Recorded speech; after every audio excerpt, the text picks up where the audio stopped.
Welcome everyone that's joining live. Just getting started. Gonna make sure everything is up and flowing as always. If you're joining the live as I get things flowing, love to hear what's moving through you this morning.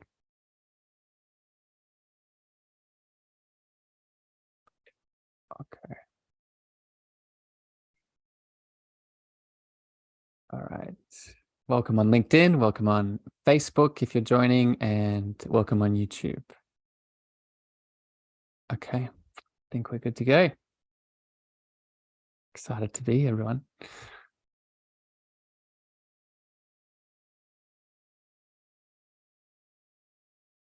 All right, starting recording in 3, 2, and 1.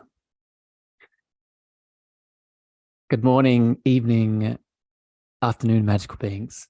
Welcome back to the podcast. Welcome back to another solo-sode here today with your host, Harrison, and a conversation, as always, diving deeper into the layers, restricting your beautiful, loving consciousness from being expressed with the world.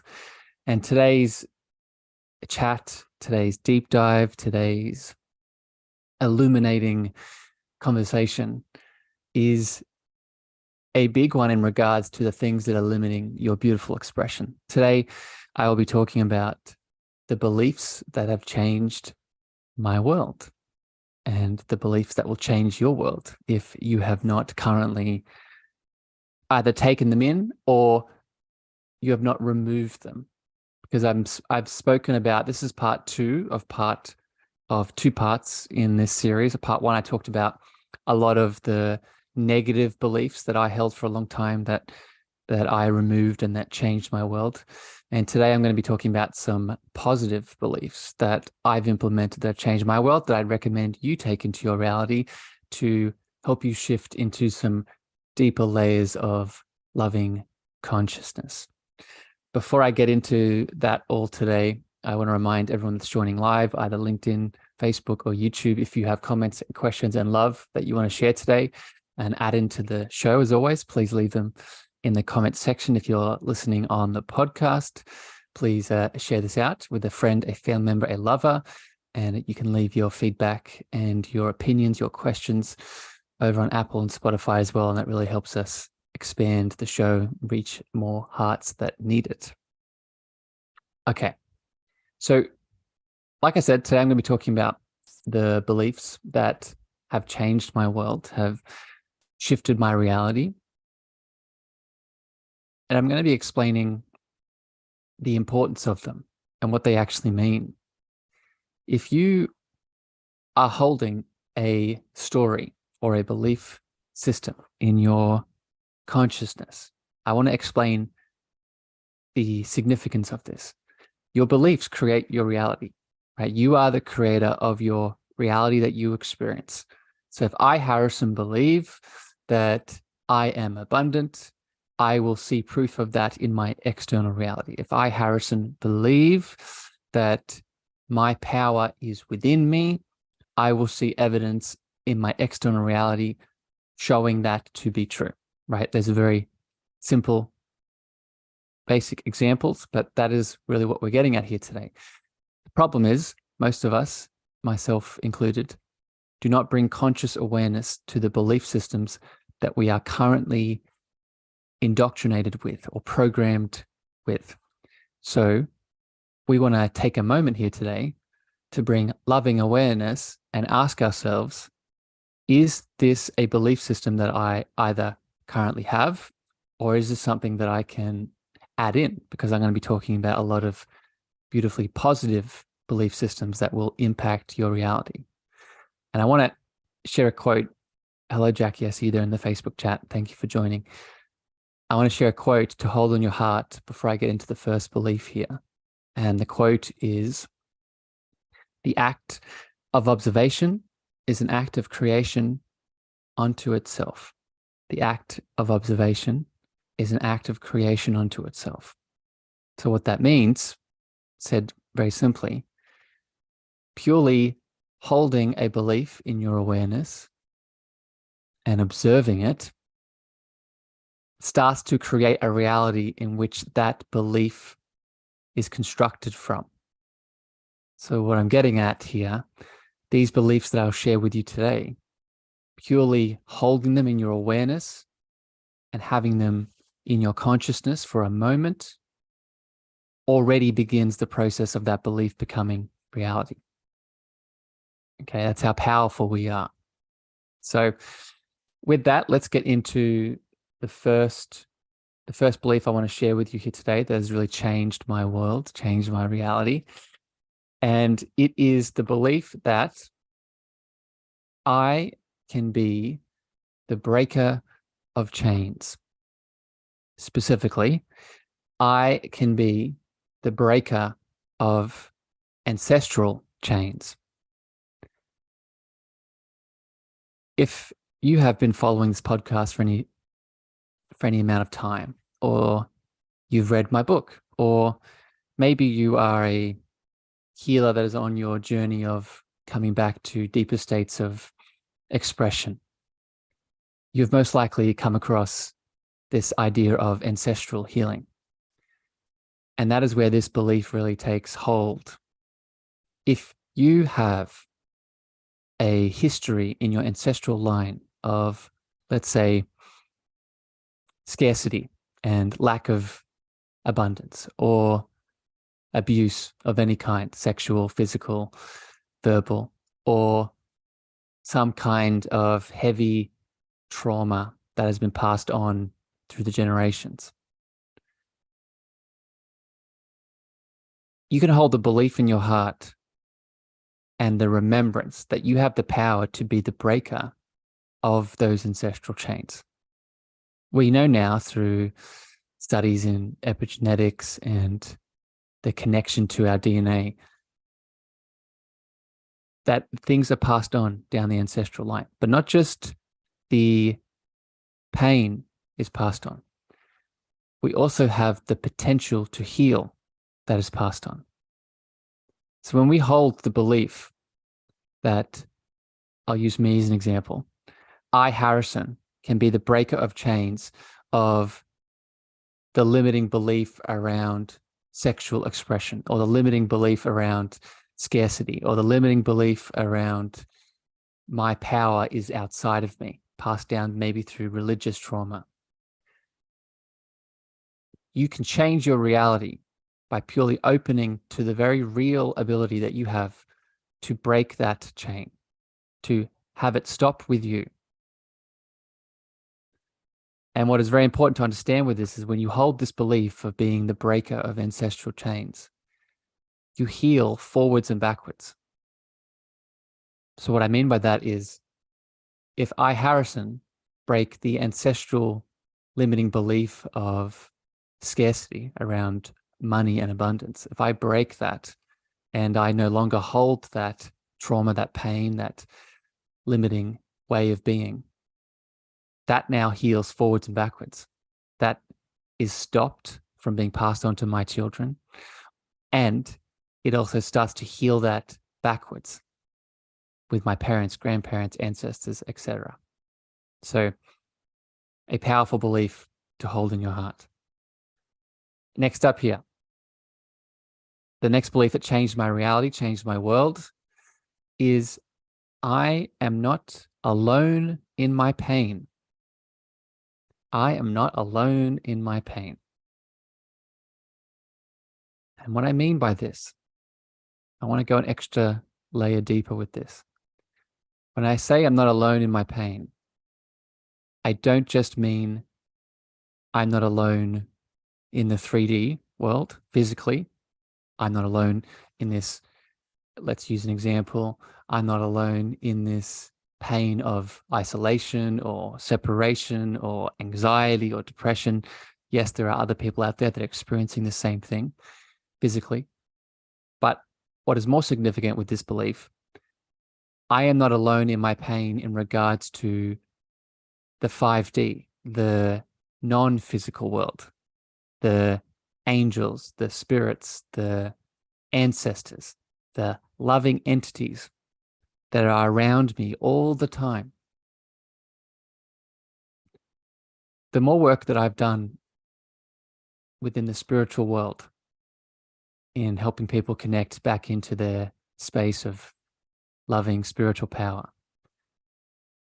the more that I've come to a recognition and a remembering that we are surrounded by love. And not just love in a general term. We are surrounded by loving support, loving non-physical, non-3D support in the form of, again, angels, ancestors, guides, spirit animals, totem animals, many different types. But the thing that they all have in common is that they are always there. And when you are going through pain, when you are going through challenge or dis-ease or fear, when we hold the belief that we are not alone and we ask for the love and the support that we deserve to have, it comes in. It shows up. We feel it. We experience it. We have visions. We smell things. We, again, hear things. We have sensations on the body that come in to not just help us through the pain, but to remind us that we are not alone in the current challenge that we are facing. So a powerful belief to hold on your heart and to just notice what happens once you start to move through that. I want to welcome the new people dropping into the Facebook chat. I see you there, Sunny. Welcome, my friend. Welcome, Kelly, in the LinkedIn tribe. Again, if you have comments and questions today that pop up for you around these beliefs that I'm sharing or any other beliefs that you've implemented and have shifted your world, please leave them in the comments section. I'd love to add in your voice and your perspectives. Okay, so next up here, the next belief that shifted my world, shifted my reality. And this is a big one, so I'll try and keep it short because I could do a whole conversation just on this one. The belief that the deepest version of me is made of love. The deepest version of me is made of love. And I talked about this in part 1, which I'd recommend you go listen to. I'll put it in the show notes for this episode, but I'll just talk about it briefly. I talked about in the first part that you are a unique expression of love, of divinity, of God, the belief that you are that. But I want to go a little bit more general here with this one. You are made of love. You are not just a unique expression, but you are a consciousness state of love itself. And the reason that this belief is significant is because if you are like me, you held the understanding that love for a very long time was only an emotion or a feeling. It's definitely those things. But if we take it deeper and we awaken more and we allow ourselves to open our hearts and connect to the power that's inside of us, we remember that that power is made of loving consciousness.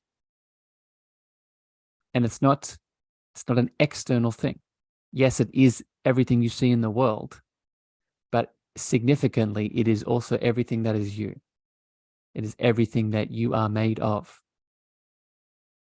So another way to say this is when you are in love, when you are feeling love, you are also feeling the deepest quality of what you are. The reason, thank you, Jackie, happy it's resonating so much.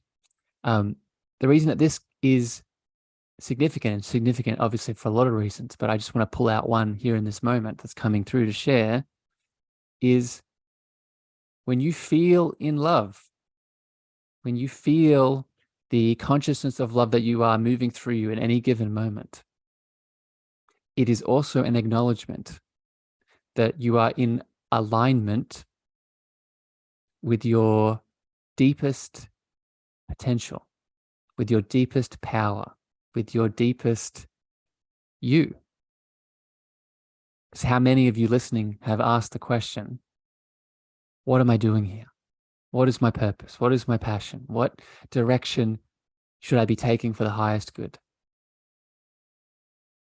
This is an answer to that. When we feel in love, when we feel the consciousness of love that we are, that is when we are in alignment. That is when we are connected to that purposeful direction. All right. I'll leave it there. We could go much deeper with that, but I'll leave it there for you to explore. Again, with these beliefs, I would encourage you to bring awareness to these and hold them in your being and ask yourself, how does this feel for me? Does this resonate? Does this expand me? Right? And see where that leads you. Jackie, you're saying I've definitely been asking that question. Yeah, we've all been asking that purpose and passion question. And a lot of these beliefs today will help with that. Okay, the next one here. And this is a belief that's connected to relationships and emotions and feelings and going deeper into your emotional reality, which a lot of us have troubles with if you're like me. The next belief is, I can have boundaries, not walls. I can have boundaries, not walls. So let's talk about this, what I mean by this. For a long time, in my journey, based off the trauma and the pain that I've experienced in my life, placed walls around my heart in regards to letting other people in, whether it be family, friends, romantic partners. And I did that from a space of wanting to protect myself, wanting to keep myself from being hurt again. And while that served a purpose for a period of time, what that also unintentionally did was push people away, was stop love from coming into my life, stop connection and intimate relation from expanding in my world. And that came from the walls. So what I'm offering here now for all of you tuning in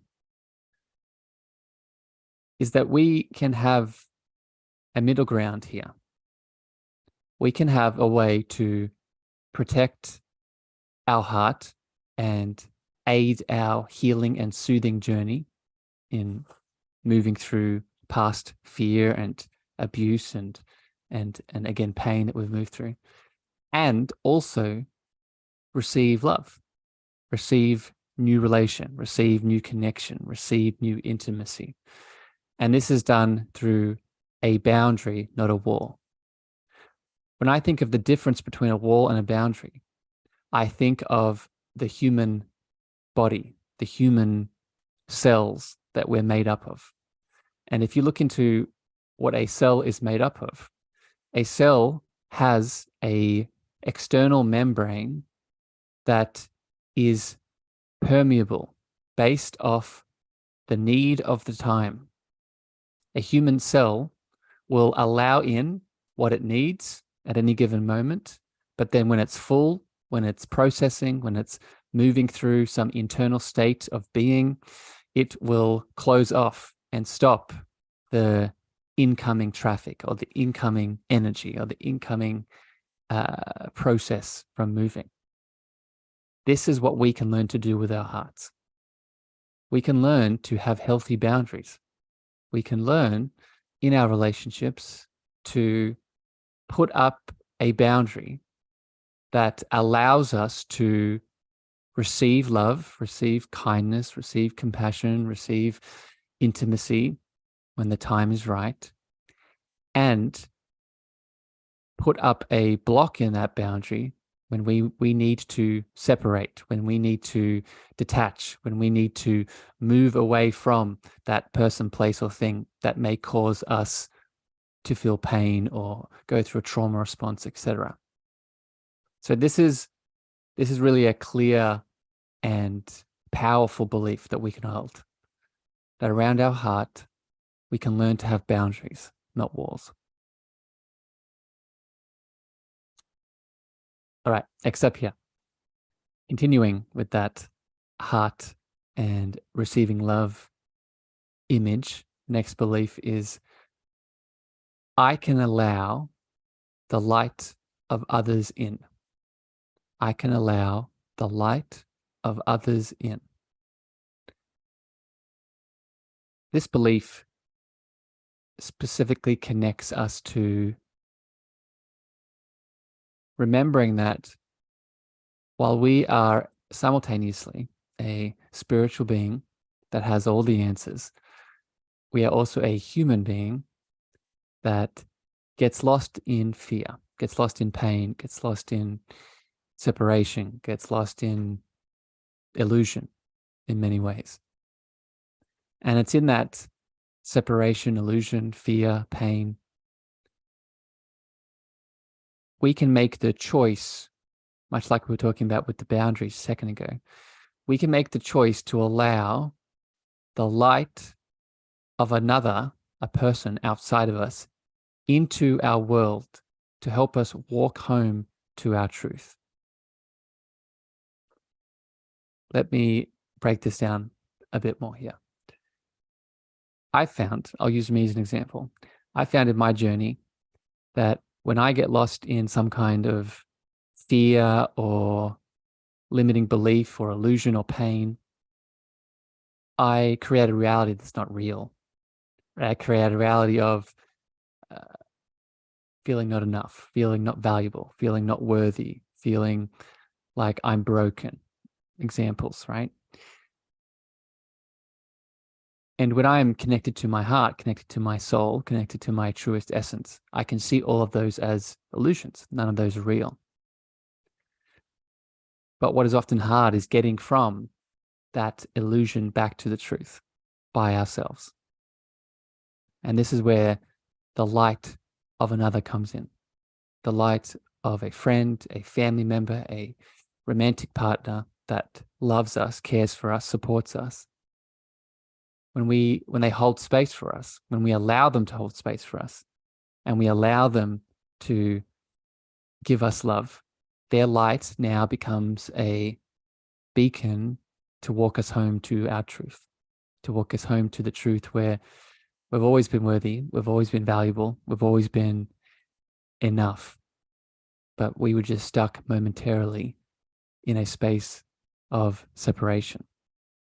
And they held our hand to walk us home. So this is a big one. And if we can hold this belief, then we now attract people into our world that can create that space for us. Okay, let's keep it flowing. Next belief here, and just sort of resetting here for everyone tuning in, either live or if you're listening on the podcast, I'd really encourage you to, as I keep listing these beliefs, these beautiful positive beliefs that changed my world today,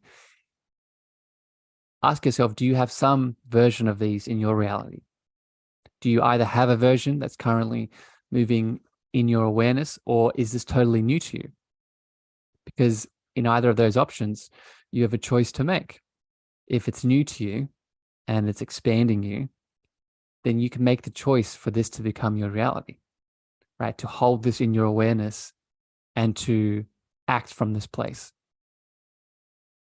Because our thoughts become our reality. Our beliefs, which are thoughts that we keep thinking, become the reality that we create. That's why these are all so important. Next up here is I can nurture my ego instead of killing it or destroying it or transcending it. I can nurture my ego rather than killing it, destroying it, or transcending it. And as with a few others here today, this is a whole topic in itself, but I want to just speak about it briefly because it's so significant. If you've been in the spiritual awakening community for any amount of time, you've most likely come across the belief system that the ego is something that we must kill, destroy, or transcend.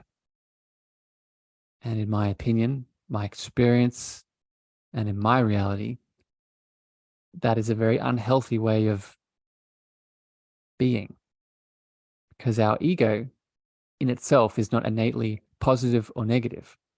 Our ego is our unique self-expression. It is what makes me the uniquely Harrison. It makes you the uniquely you. The problem, the challenge, is that most of us within our ego structure are holding on to a lot of pain, holding on to a lot of fear, holding on to a lot of trauma and disconnection. So we then create an identity based off that fear, based off that trauma, based off that pain. And it is here that we have an unhealthy ego, right? We become, as an example, let's say that I was abandoned or rejected as a child, and I have that inner child wound left unhealed. Then I become the identity of the wounded inner child, or the rejected inner child, or the abandoned inner child. So the solution here is not to bypass, is not to kill, is not to destroy the ego with that wound in it, but rather to nurture, to soothe, to love, to meet the need of that wound, of that shadow, of that pain, so it can be released, so it can be forgiven, so we can move on from it. So we no longer become the identity of the shadow, of the pain, of the fear. Very important realization, because spiritual bypassing is a very real phenomena in this awakening journey that you are on. And while it's important to reach the spiritual heights, we must also soothe and love the shadows that exist in this 3D realm. Because if we don't, and I say this with no judgment, but if we don't, then those wounds, those shadows will continue to come back. And they won't come back internally, they'll project on our outside world.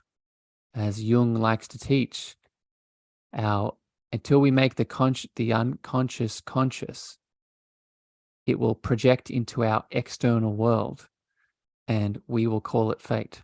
It will create a reality that we will call fate. But in reality, it's just our shadows, our unhealed ego that needs nurturing.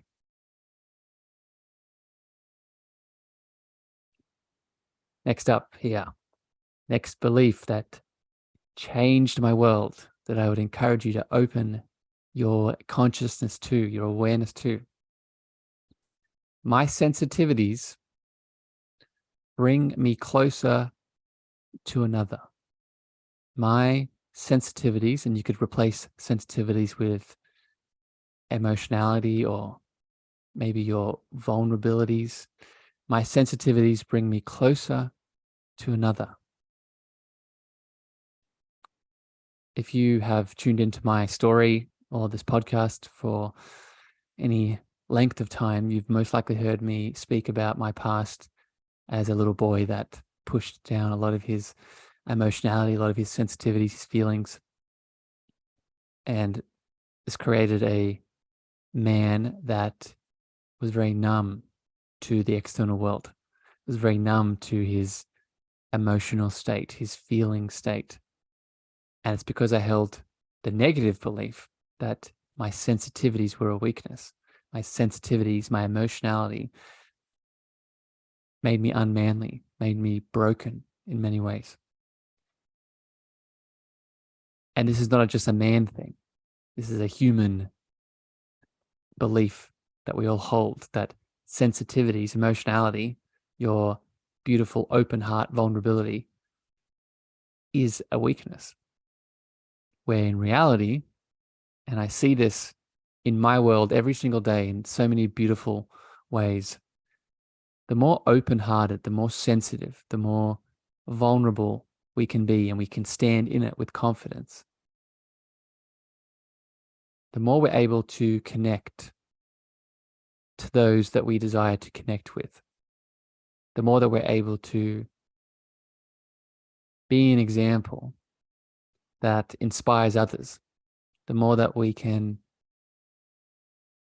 allow that which needs to move through us, our emotions, our feelings, our communication systems, to flow through us. All of these things are needed. I'd recommend anyone tuning in to go listen to my podcast episodes. I think it's around episode 40. You can go look it up, on forgiveness, on spiritual forgiveness. And in those episodes, I talk about the book Radical Forgiveness by Colin Tipping. And Colin teaches that one of our reasons for being here on this earth as a spiritual being having human experience is to be in emotional states, is to be in emotional relation with other people. Not to suppress the emotions, not to become the emotions, but to allow our emotional sensitivities to flow in, through, and in between our connections. Why would that be the case? Why would that be a thing? Well, it's because it is the emotions and the sensitivities themselves that add richness, add vastness, add color and deepness to the current experience that we are moving through, either internally as an individual or in between us and another being. I'll give just one example of this. Let me ask you, when you think back in your past to all of the beautiful experiences that you've had, that you remember vividly, what is the one thing that they all have in common? When I ask myself that same question, the answer that I get is they are emotional. They have some kind of intense emotionality, sensitivity to them. That is why you remember them. That is why they're important. You were extremely happy. You're extremely blissful. You're extremely joyful. You're extremely, even the negative, right? We hold on to negative experiences because of their emotion, their anger, the shame, the guilt. So I'll end this one here. But I just want to expand that your sensitivities, your emotionality brings you closer, not just to other people, but into the life experience at large.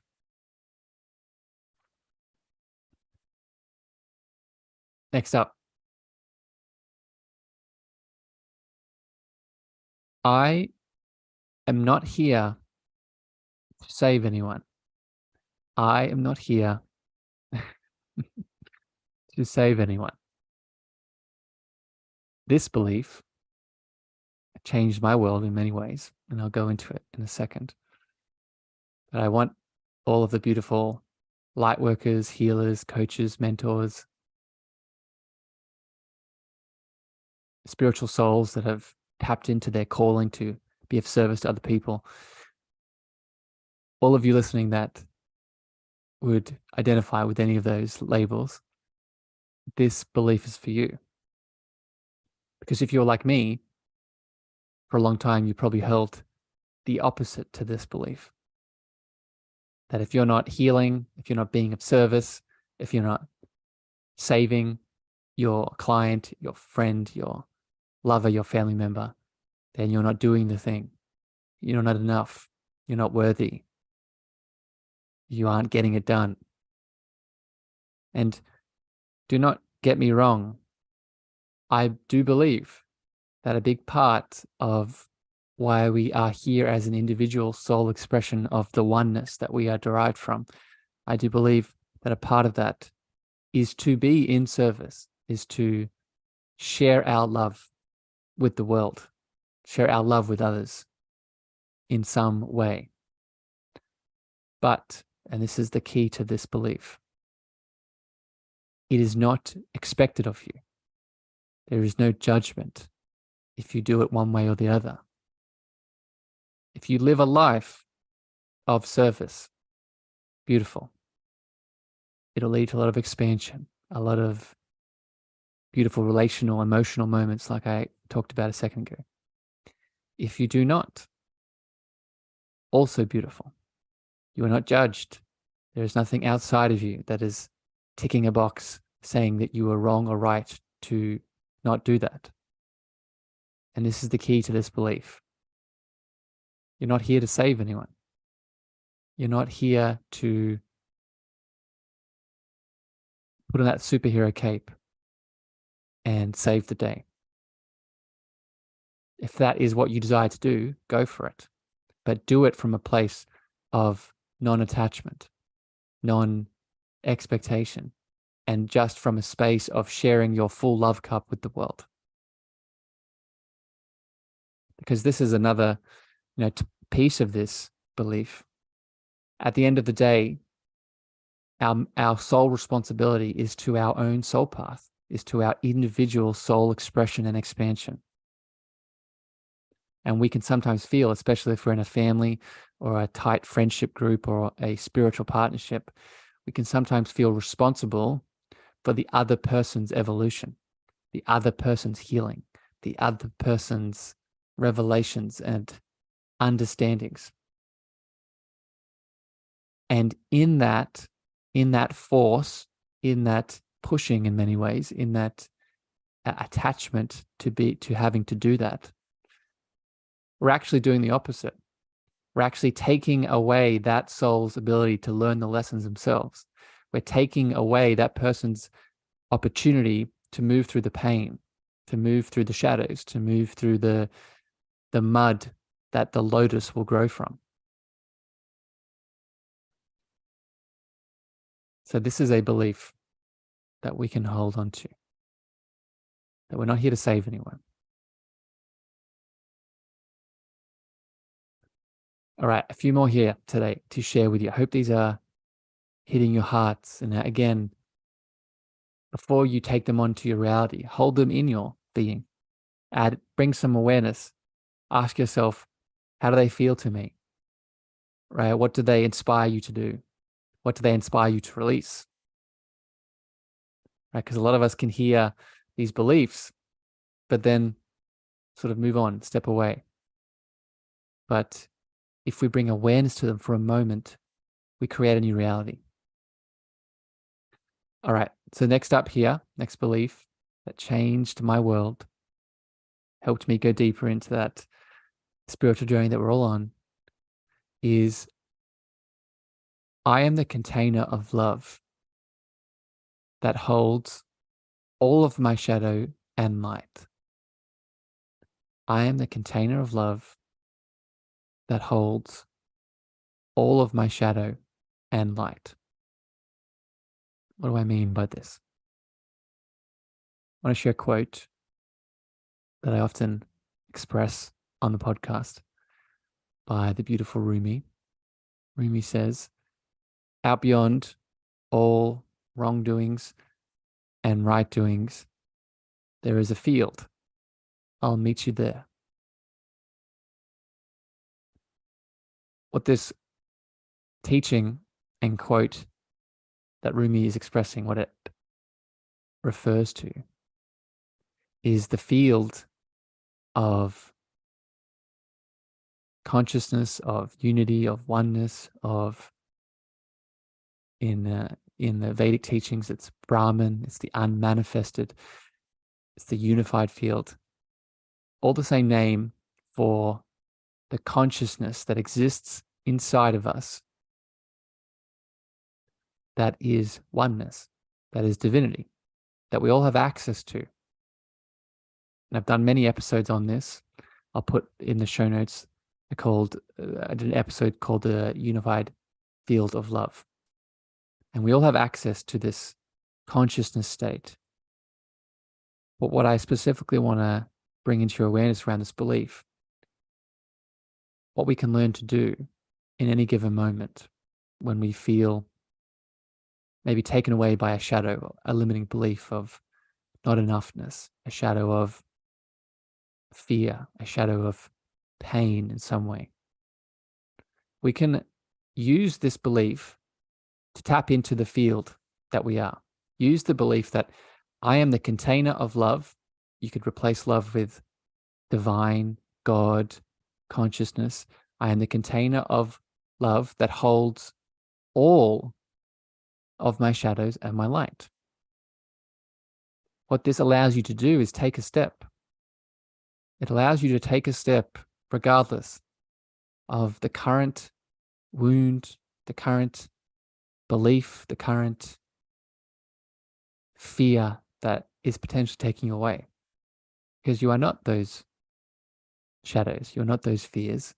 You're also not your light aspects. You are the container or the field that holds all of it. And if we can hold the belief that this is our deepest reality, which it is, it's not just a way of thinking, it's a fundamental spiritual mystical truth. But if we can just hold the belief that it's true for us, then we suddenly have a way to move beyond that which binds us. We suddenly have a way to move beyond the current pain that stops us from acting, stops us from saying the thing, stops us for going for that job opportunity, stops us from speaking to that soul that's come into our life, stops us from, insert potential here. So it's a big one that we can all act and move from.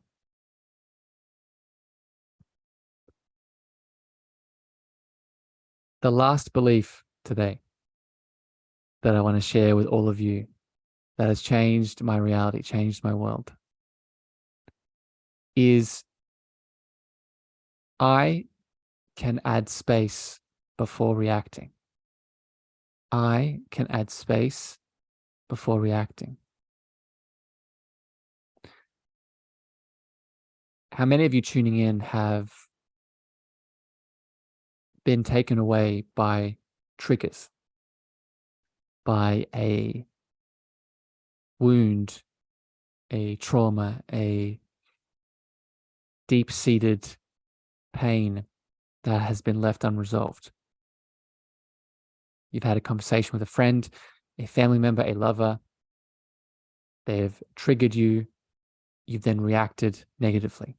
You've then reacted badly. You've then reacted from that pain. And then you've looked back on it later and you've regretted it. You then hold judgment and guilt and shame around your actions. This is where this belief comes in. If you hold this belief that space can be added before you respond, then you now create the opportunity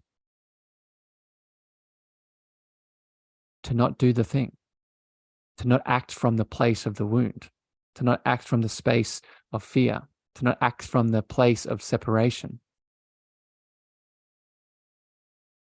Because in this space, we can add what? We can add compassion. We can add grace. We can add love. We can add power and support in many ways. Physically, what this looks like, it could be taking a breath. It could be breathing in and then breathing out, releasing. It could be just silence. It could be just not saying or doing anything as you feel the trigger moving through you. Right? It could be putting up a boundary. It could be saying, I need to step back. I need to have a pause here from him. I need to go for a walk. But the thing is that they all have in common is that you're intentionally and mindfully adding in space. And this comes from this ability that you can do this belief that you can do this. Because if we think it, we become it. And if we become it, it creates our reality.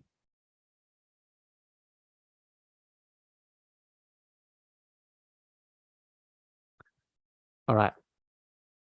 Beautiful beings. I'm going to pause it there. I have some more to come. I'm most likely going to do a part 3 to this series. But I hope this resonated and hit your heart today. I hope these beliefs that have changed my world have brought you some new spaces of awareness and attention and actions to take to construct a reality that supports you, supports your world. Remember, as always, don't just feel and listen to these beliefs today. Take some inspired action, some inspired inspiration on them. Right? How can you start to not just take these in, but create your reality from them? And as always, let me know how you go. Let me know how this hits your heart and how your reality changes and shifts from it. Regardless, if this did bring you guidance today, please share this out with a family member, a lover, a friend. If you're listening on the podcast, if you joined me live, thank you for your comments and your questions. I saw your beautiful hearts. But until next time here on the show, I send you love, I send you light, and I'll talk to you again very soon. Bye, everyone.